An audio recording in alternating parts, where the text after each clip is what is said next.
Good morning everybody. કેમ છો? મજામાં? તબિયત પાણી મારા સારા છે અને you are also take care. Okay. હવે આપણે છઠ્ઠા પાઠમાં છેલ્લી થિયરી જે બાકી હતી, કઈ એસી જનરેટરનો સિદ્ધાંત, રચના અને કાર્યપદ્ધતિ. આકૃતિ સમય ના બગડે એટલા માટે દોરીને રાખી છે, કારણ કે ચાલુ લેક્ચરે પણ દોરી શકતા હતા, બરાબર, પણ ઉતાવળમાં શું છે, બરાબર ના દોરી શકે, એટલે શાંતિથી દોરી અને પછી તમારી સમક્ષ પ્રગટ થયો. હવે આ જનરેટર જે છે એસી ડાયનેમો, તમને ખબર છે કે જનરેટરની આવશ્યકતા ક્યારે રહે? આપણને ખબર છે કે અમુક જગ્યાએ લાઇટ આવજાના પ્રોબ્લેમ બહુ ઊભા થતા હોય, ખાસ કરીને ગામડામાં, બરાબર. એટલે એવા સંજોગોમાં જનરેટર ખાસ વાપરે, અને ખાસ તો ઇમ્પોર્ટન્ટ હોસ્પિટલમાં બરાબર દર્દીને એનેસ્થેસિયા આપ્યું હોય, ઓપરેશન થિયેટર પર એને સુવડાયો હોય અને પછી ટોરેન્ટ પાવર ડૂલ થઈ જાય, લાઇટ જતી રહે, ત્યારે લાઇટ આવવાની વાટ જોવા બેસે તો એનેસ્થેસિયામાંથી બહાર આવી જાય તો પ્રોબ્લેમ ઊભો થાય. એટલે હોસ્પિટલમાં ઓટોમેટિકલી જનરેટર સ્ટાર્ટ થઈ જાય, પાવરફુલ જનરેટર એ લોકોના, કારણ કે ઓપરેશન થિયેટરમાં તો ફૂલ એસી હોય, ચિલ્ડ એસી રાખવું જ પડે. એટલે એવા સંજોગોમાં જનરેટર ઓટોમેટિકલી સ્ટાર્ટ થઈ જાય, પછી જેવી લાઇટ આવે એટલે જનરેટર બંધ થઈ જાય અને પાછી પાવર હાઉસની લાઇટ ચાલુ થઈ જાય. એટલે એટલું ઇમ્પોર્ટન્સ છે આ. અને તમે છેલ્લે જોવાના છીએ આપણે અત્યારે કહીએ કે આ જનરેટરમાં જે ગૂંચળું આવે છે ને, ટૂંકમાં એને પરિભ્રમણ કરાવીએ. ઇન શોર્ટ, બે મેગ્નેટની વચ્ચે મૂક્યું છે એટલે દેખીતું છે કે એના પૃષ્ઠ સાથે સંકળાયેલ ચુંબકીય ફ્લક્સમાં પ્રત્યેક સમય ફેરફાર થાય જો એને સતત ભ્રમણ કરવામાં આવે તો. હવે સતત ભ્રમણ કરાવવા માટે એને બહારથી યાંત્રિક ઉર્જા પૂરી પાડવી પડે.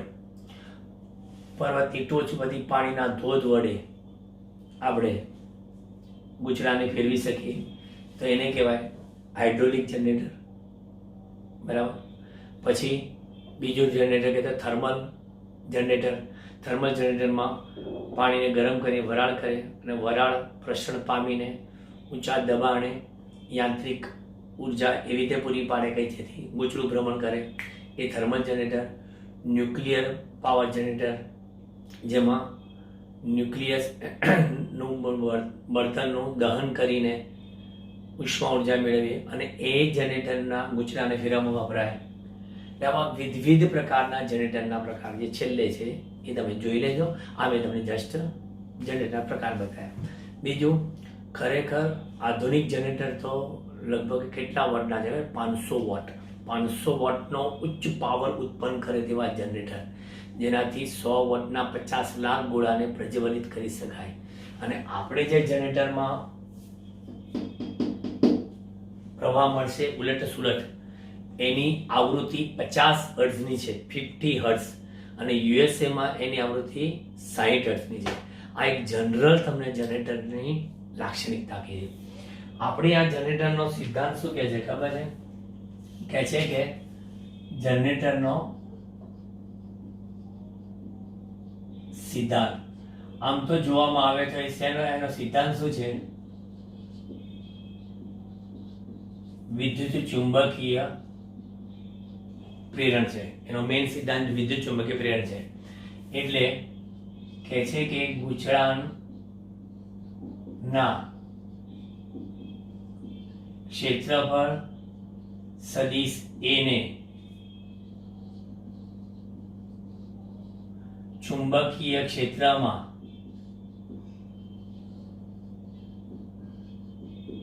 મૂકવામાં આવે ત્યારે તેનું સરેરાશ ક્ષેત્રફળ a cos થીટા હોય છે. જોજો, ગમે તે પરિસ્થિતિમાં આપણે નથી કહેતા ફ્લક્સ માટે ab cos થીટા, એટલે એનું સરેરાશ ક્ષેત્રફળ કેટલું હોય છે? a cos થીટા હોય છે, કે જ્યાં થીટા બરાબર શું છે? સદિશ A અને B વચ્ચેનો કોણ. તમે જો અહીંયા વિચારવા જાઓ તો આપણી પાસે અહીંયા આગળ આ છે ક્ષેત્રફળ સદિશ અને આ n થી તરફનું આ ચુંબકીય ક્ષેત્ર. અત્યારે જે પરિસ્થિતિ બતાવી છે એમાં ક્ષેત્રફળ સદિશ અને ચુંબકીય ક્ષેત્ર વચ્ચેનો ખૂણો 90 ડિગ્રી છે, બરાબર. એટલે આ ક્ષેત્રફળ સદિશ અને બી આ કાર્ય સિદ્ધાંત છે એનો, બરાબર. અને બીજો આ જનરેટરમાં કે છે એવું કે જનરેટરની મદદથી યાંત્રિક ઉર્જાનું વિદ્યુત ઉર્જામાં રૂપાંતર થાય છે. ગામડાનો બિચારો અભણ માણસ પણ બોલો જનરેટર બનાવે છે. આપણે તો ખાલી ચિત્રમણ કરીને ક્ષેત્રફળ સદિશ બતાવીને સૂત્ર મેળવીને ખાલી ગોખણપટ્ટી કરીને જનરેટર આવડી ગયું. પણ એ તમે જોજો ગામડામાં સાયકલ હોય, સાયકલ એમાં સાયકલમાં આગળ નાનકડી લાઇટ નાખી હોય અને એ લાઇટની અંદરથી 2 વાયર જે પસાર થાય એ સાયકલના પેલા દાંડા પર ફરતો વીંટાળીને પછી એના પાછલા વ્હીલ પર એક નાનકડું ડબ્બી જેવું એક બનાવ્યું હોય, એની અંદર આ રીતે ગૂંચળું મૂકી દીધું હોય, બરાબર. હવે એ ગૂંચળું આ રીતે મૂકી દીધું, બરાબર, આખું. હવે એની ફરતે N અને S વાળું જે ગૂંચળું છે, ચુંબક N અને S વાળું, એને એવી રીતે રાખ્યું હોય કે આ ધારો કે ગૂંચળું સ્થિર રાખ્યું. ઘણી જગ્યાએ શું છે, ગૂંચળું સ્થિર રાખી અને મેગ્નેટ ભ્રમણ કરે. અહીંયા મેગ્નેટ સ્થિર રાખીને ગૂંચળું ભ્રમણ કરાવીએ તો એ સાયકલના પાછલા વ્હીલ સાથે આમ અડાડી દે. જેવો સાયકલ ભરાવે એટલે પેલું આમ મેગ્નેટો આની ફરતે શું થાય, ફર્યા કરે. NSN SN SN SN SN SN SN થયા કરે. એટલે સતત આની સાથે સંકળાયેલ ચુંબકીય પ્રવાહમાં ફેરફાર થાય એટલે એના બે છેડા છે એ બે છેડા વચ્ચે EMF ઉત્પન્ન થાય. EMF ઉત્પન્ન થાય અને સર્કિટ પૂરી હોય તેમાંથી પ્રવાહ પસાર થાય એટલે તરત જ સાયકલની આગળનો જે બલ્બ છે એ પ્રજ્વલિત થાય. જો સાયકલ ભગાવે જોરદાર લાઇટ થાય અને સાંકડી કેડીમાંથી સન કરતા કરી ભગાઈ નીકળી જાય, બરાબર. એટલે એ મફતમાં વીજળી મેળવે. પણ કોઈ કહે સાહેબ મફત પણ અને ટાંટિયાના જોરે, પોતાના પગના જોરે, એટલે યાંત્રિક ઉર્જાના ભોગે. આમાં ચોખ્ખું કીધું કે આ ચેપ્ટર કર્મના સિદ્ધાંત ઉપર છે. કર્મણે વાધિકારસ્તે માં ફલેશુ કદાચન. કર્મ કરો પર ફળની આશા કદાપી ના કરો. એ તો કે પેલા કર્મ કરતા પહેલા કે ફળ મળતું હોય તો સાહેબ વિચારીએ કે કર્મ કરું કે ના કરું. ફળ મળતું હોય તો કર્મ કરું, ના મળતું હોય તો મારે ગધામાં કઈ કરવાની જરૂર નથી. ના બી ના. પાંડુરંગ શાસ્ત્રી આઠવલે જે કીધું છે સ્વાધ્યાય પરિવારમાં, એ માનવ કરેલું ફોગટ જતું નથી, બરાબર. કરેલું ફોગટ જતું નથી. કામ કરતો જા, હાક મારતો જા. કારણ કે જે કરેલું હશે એનું ફળ મળશે ને મળશે. એટલે અહીંયા યાંત્રિક ઉર્જાના ભોગે વિદ્યુત ઉર્જા મળશે ને મળશે, બરાબર. એટલે એ આખો એનો કાર્ય સિદ્ધાંત છે. રચનામાં શું છે કે 2 ગજિયા ચુંબક છે, એક N છેડો અને S છેડો, બરાબર, આ રીતે રાખેલા છે. એટલે N અને આ S. હવે એમની વચ્ચે એક ધરી પર ગૂંચળું ભ્રમણ કરી શકે તેમ રાખેલું છે. આ ગૂંચળાને આર્મેચર કહેવાય છે, ધરીને શાફ્ટ પણ કહેવાય છે. ગૂંચળું આર્મેચર, ધરી શાફ્ટ. અને એના 2 છેડા જે છે, 2 છેડા પૈકી એક છેડો આ કાર્બન બ્રશ સાથે, બીજો છેડો બીજા કાર્બન બ્રશ સાથે, અને એમની વચ્ચે સ્લીપ રિંગ છે. સ્લીપ રિંગ એટલા માટે કે અહીંથી આ ગૂંચળું છે ભ્રમણ કરે એટલે ગૂંચળું આ સ્લીપ રિંગમાં સ્લીપ થશે, સ્લીપ રિંગમાં સ્લીપ થશે. અહીંયા આગળ સ્લીપ થશે એટલે આ કાર્બનના જે આ 2 બ્રશ છે એ બ્રશ આગળ ધારો કે આ છેડો પ્લસ હશે તો આ છેડો માઇનસ હશે, પછી આ છેડો માઇનસ હશે તો આ છેડો પ્લસ થશે. એટલે સતત એના 2 છેડા વચ્ચે આપણને બદલાતા જતા વોલ્ટેજ મળશે, જેને ઉલટ સુલટ વોલ્ટેજ કહેવાય. ઉલટ સુલટ વોલ્ટેજની રીતે મળતો પ્રવાહ ઉલટ સુલટ પ્રવાહ કહેવાય. ઉલટ સુલટ અથવા એને બીજી ભાષામાં કહેવાય પ્રત્યાવર્તી અને અંગ્રેજીમાં કહેવાય ઓલ્ટરનેટિંગ. જે ઓલ્ટરનેટિંગ એસી કરંટ મળે છે એ આ રીતે મળે પછી, બરાબર. એટલે આ વાત થઈ ગઈ એની રચનાની. હવે આપણે એક કામ કરીએ, આ ગુચડું ભ્રમણ કરે છે, બરાબર, એની ઝડપ કેટલી? તો કે ઓમેગા જેટલી. ગુચડું ઓમેગા જેટલી કોણીય ઝડપથી ભ્રમણ કરે તો ટી સમયમાં ગુચડાનું કોણીય સ્થાનાંતર કેટલું થાય? Omega T. બરાબર, ટી સમયે ગુચડાનું કોણીય સ્થાનાંતર થીટા બરાબર કેટલું? Omega T. જ્યાં ઓમેગા ટી બરાબર શું છે કે સાહેબ ગુચડાની કોણીય ઝડપ, ગુચડાની કોણીય ઝડપ છે. ટી સમયે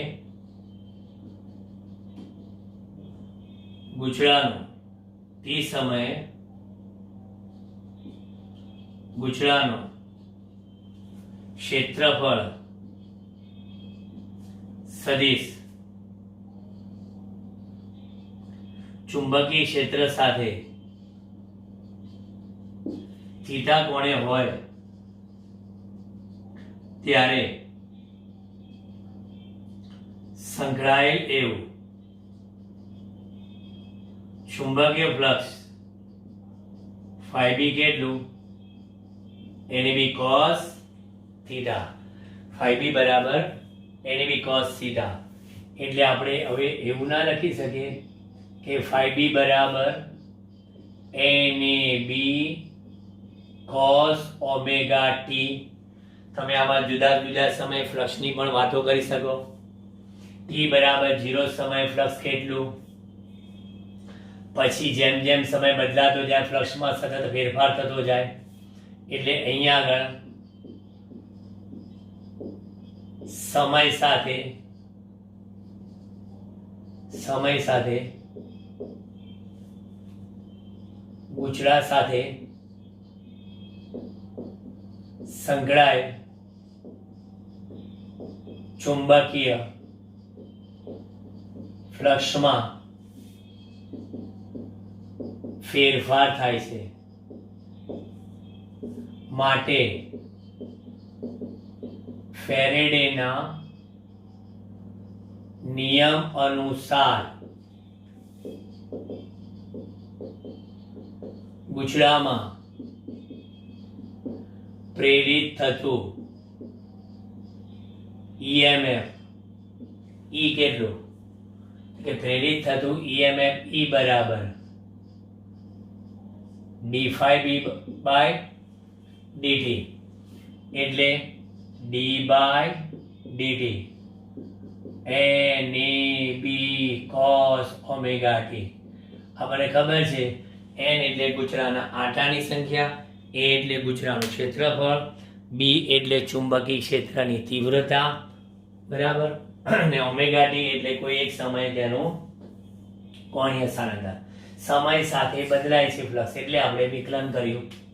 તો હવે વિકલનમાં બહાર કોણ આવી જશે? તો કે minus N A B cos omega T નું વિકલન માઇનસ સાઇન ઓમેગા ટી. અને આ ઓમેગા ટી નું જોઈ લો, આનું વિકલન તમે જોઈ લો, cos નું વિકલન માઇનસ સાઇન, cos નું વિકલન માઇનસ સાઇન, બરાબર. અને પછી ઓમેગા ટી નું પાછું કયું? તો કે ઓમેગા. એટલે ઈ બરાબર minus minus plus N A B omega sine omega T લખાય. ચાલો હવે sine omega T equal to 1 તો implies E equal to E0 એટલે કે મેક્સિમમ વિચાલક બળ મેક્સિમમ મળે. અને એ મેક્સિમમ કેટલું હોય? એને બી ઓમેગા. તો માટે મહત્તમ ઈએમએફ E0 બરાબર કેટલા? એને બી ઓમેગા. આ એક યાદ રાખજો, કે મહત્તમ વિચાલક બળ એ આંટાની સંખ્યા, ક્ષેત્રફળ, બી ને આવૃત્તિ પર આધાર રાખે છે. તો પછી ઈ બરાબર કેટલા આયા? E0 sin omega T. ચાલો આ મારો જવાબ. E બરાબર E0 sin ઓમેગા ટી. આમાં તમે ઓમેગા ટી ની જુદી જુદી કિંમતો લેશો તેમ તેમ તમને E ની કિંમત જુદી મળશે. એટલે ટૂંકમાં અહીં EMF E એ સાઇન વિધેય અનુસાર આવર્ત રીતે બદલાય છે. સાઇન વિધેય આવર્ત વિધેય છે, એનો વિસ્તાર કેટલો? -1 થી +1 ની વચ્ચે. સાઇન નો વિસ્તાર -1 થી +1 ની વચ્ચે છે, એટલે એ આવર્ત રીતે બદલાય છે. માટે આ પ્રકારના વોલ્ટેજને પ્રત્યાવર્તી ઉલટ સુલટ કે એસી વોલ્ટેજ કહે છે, અને મળતા પ્રવાહને એસી પ્રવાહ કહે છે. મળતો પ્રવાહ એસી પ્રવાહ અને વોલ્ટેજ ઉલટ સુલટ વોલ્ટેજ કહેવાય છે. Clear cut? બરાબર. એટલે આ સિદ્ધાંત કીધો તમને મેં, આ એની રચના છે, અને અહીંયા આગળ આ વાત કરીએ છીએ એની કાર્ય પદ્ધતિની છે. બરાબર. આ એસી જનરેટર. હવે હું તમને બતાવું છું કે આ જનરેટરની અંદરના ગૂંચળાની જુદી જુદી પરિસ્થિતિમાં આ EMF કેવી રીતે સતત બદલાતું જતું રહે છે એની હું તમને ચર્ચા યોગ્ય પ્રકારના વોલ્ટેજ વર્સિસ સમયના આલેખ દ્વારા આપું નેક્સ્ટ સેશનમાં. તમે આમાં જોઈ લો, સ્ક્રીનશોટ પાડી લો.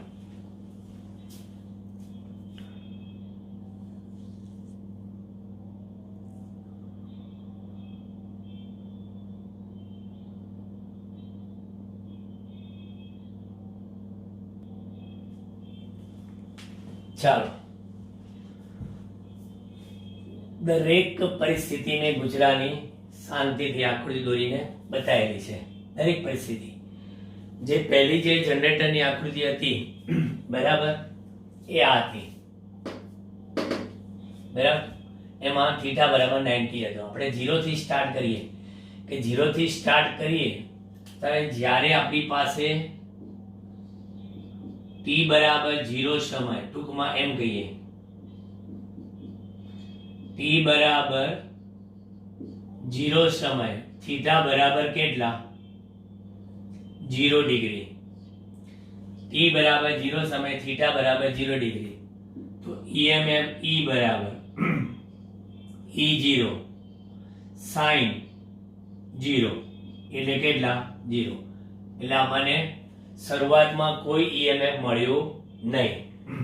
પછી પરિસ્થિતિ બીજી, કૂતરું ભ્રમણ કરે છે. જો આ P Q R S છે ને, બરાબર, હવે એ કૂતરું ભ્રમણ કરશે. ભ્રમણ કરશે એટલે સીધું શું થઈ ગયું? P અહીંયા આવી ગયો, બરાબર, પછી Q અહીંયા આગળ આવી ગયો, R અહીંયા, S અહીંયા. એટલે એ સમય કયો? સમય જોવા જાવ તો T/4 સમય. T/4 સમય થીટા બરાબર કેટલા છે? 90 ડિગ્રી.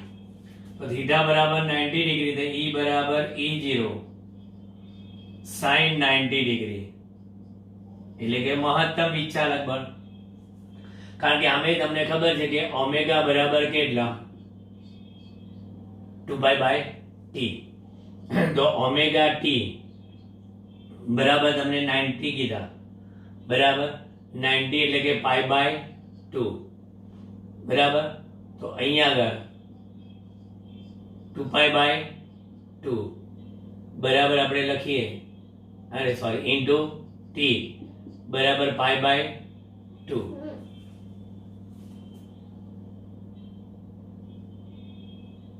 ઓમેગા બરાબર સોરી 2π/T.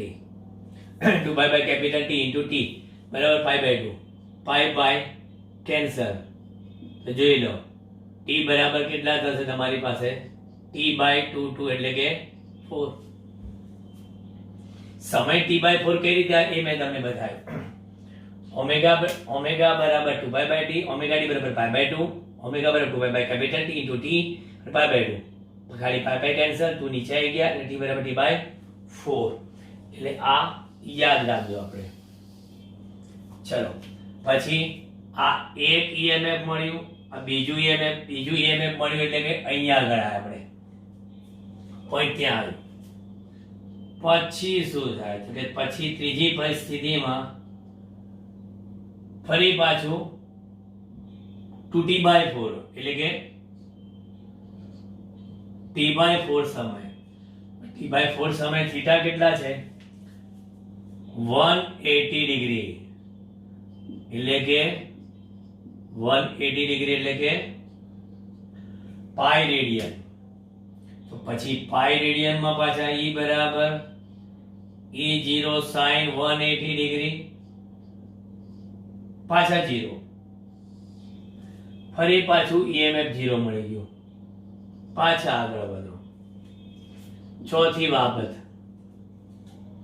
હવે કયો સમય t બરાબર 3t/4 સમયની વાત કરો 3t/4 સમયની 3t/4 સમયે થીટા કેટલો પાછો 270 ડિગ્રી એટલે કે 3π/2 રેડિયન તો પછી E બરાબર E0 sin 270 ડિગ્રી અથવા 3π/2 એટલે કેટલા હશે માઈનસ E0 એટલે sin 3π/2 ની કિંમત કેટલી માઈનસ E0 એટલે સીધા જ તમારો અહીંયા આગળ પોઈન્ટ અહીંયા આગળ આવી ગયો અને છેલ્લે t બરાબર t સમય થીટા બરાબર 360 ડિગ્રી એટલે કે 2π રેડિયન એટલે તમે લખો E બરાબર E0 sin 360 ડિગ્રી એટલે 2π 0 ફરી પાછું EMF 0 એટલે પાછું અહીંયા આગળ આવી ગયું કમ્પ્લીટ ગુચડાના ભ્રમણની પરિસ્થિતિ દરમિયાન ગુચડું આખું ભ્રમણ કરીને આવ્યું જોઈ લો બધું આખું P નું સ્થાન P અહીંથી અહીંયા આવ્યું પછી P અહીંયા આગળ પાછો P અહીંયા આગળ આવ્યો પાછો P અહીંયા આગળ આવ્યો ઓરિજિનલ આવી ગયો P જ્યાં હતો ત્યાં છે અહીંયા બંનેમાં ઉલટ પુલટ થઈ ગયો જોઈ લો બરાબર આ બંનેમાં વેલ્યુ પોઝિટિવ માઇનસ છે પોઝિટિવ નેગેટિવ બરાબર એટલે ઉલટ પુલટ થઈ ગયો બરાબર એવી રીતે અહીંયા પણ જો SPPS એ પણ ઉલટ પુલટ એટલે અહીંયા બંનેની 0 વેલ્યુ માં સેમ એટલે તમે આખો આલેખ સાઇન વિધેય પ્રકારનો જોવા મળે છે બરાબર પરીક્ષામાં આ આકૃતિ દોરવી જરૂરી નથી નોટ નેસેસરી ડાયરેક્ટ તમે આ કિંમતો બધી મેળવો અને આ આલેખ દોરો ઇટ્સ વેલિડ બરાબર આ તો કમ્પ્લીટ તમારું પ્રકરણ નંબર 6 છેલ્લે જનરેટરના પ્રકારો બોલી દીધા હાઇડ્રોલિક જનરેટર થર્મલ જનરેટર પછી ન્યુક્લિયર પાવર જનરેટર બરાબર આ બધા વિવિધ પ્રકારના જનરેટરો દરેક જનરેટરમાં એક જ વસ્તુ છે કે ગુચડાને ભ્રમણ કરાવવા માટે યાંત્રિક કાર્ય કરવું પડે છે અમુક પરિસ્થિતિમાં ગુચડું સ્થિર હોય છે અને મેગ્નેટ એટલે ઇલેક્ટ્રોમેગ્નેટને ભ્રમણ કરાવવામાં આવે છે ઇલેક્ટ્રોમેગ્નેટ ભ્રમણ કરે તો પણ આ જ પરિસ્થિતિનું નિર્માણ થાય આપણે ચોખ્ખી વસ્તુ કહીએ કાં તો ગુચડું સ્થિર ચુંબક ગતિ કરે કાં તો ચુંબક સ્થિર અને ગુચડું ગતિ કરે બે પરિસ્થિતિમાં ફ્લક્સમાં ફેરફાર થવાનો અને ફ્લક્સનો ફેરફાર થાય એટલે EMF ઉત્પન્ન થાય ટૂંકમાં આધુનિક લાઈફ શૈલીમાં આપણને આ જનરેટર કેટલું બધું ઉપયોગી છે હવે અંધકારમાં રહી શકવા નથી ગામડામાં તો જેવી લાઈટ જાય ફાનસ કરતા બરાબર અઠવાડિયે સુધી લાઈટો ના આવે બરાબર પહેલા પરિસ્થિતિ હતી પણ હવે તો જનરેટર આવી ગયો તો લોકો લગ્ન પ્રસંગે પણ જનરેટર ભાડેથી લે છે 15 20 કે 25 હજાર એનું ભાડું હોય છે એ તો જે હોય તમારે લગ્ન પ્રસંગમાં માનવ મેરામણ બોલાયો હોય બરાબર ઝાઝી પબ્લિક બોલાય 1500 2000 ને 5,000 ની પબ્લિક આવતી હોય જમણવારમાં તો પછી એ જનરેટરનો લાખ રૂપિયા પણ ભાડું હોય છે, ખાલી ભાડું, હો, વેચાણની વાત નહીં. એટલે એવા ખતરનાક તમને વોલ્ટેજ તમને કન્ટિન્યુઅસ પ્રોવાઈડ કરે. એટલે નહીં તો લગ્ન પ્રસંગે તો મોટી પાર્ટી હોય અને લાઇટ જાય અને પછી આવે ત્યાં સુધીમાં દાગીના સાફ. મોટા મોટા જ્વેલરીના શોરૂમમાં પણ એ લોકો જનરેટર રાખે છે કે જેથી એક પણ સીસીટીવીનું ફૂટેજ અટકે નહીં. એક પણ પરિસ્થિતિમાં એના દાગીના બીજા કસ્ટમરને પાથરીને બતાવ્યા હોય તો લાઇટ જાય ત્યાં તો ગુમ, કારણ કે કેમેરા ના ચાલતા હોય, બધું જ બંધ. એટલે આ હોસ્પિટલ, મોટી મોટી જ્વેલરી, એવા આપણે ઘરે જનરેટર નાખવાની જરૂર નથી, કારણ આપણે બી કોઈ આવશ્યકતા નથી. લાઇટ જશે શાંતિથી શું છે, અંધારામાં પડ્યા રહીશું ગોળની જેમ આખું કરી. એટલે કોઈ આપણે પરિસ્થિતિ આપણામાં નિર્માણ નથી થતી. ઓકે, નેક્સ્ટ હવે દાખલા ઉપર આપણે મારો ચલાવીશું. બરાબર, થિયરીમાં આજે પૂરી જ, આજે બહુ વિડીયો તમારો મોટો નહીં આવે, એટલે એક જ સિટિંગમાં જોઈ લેજો.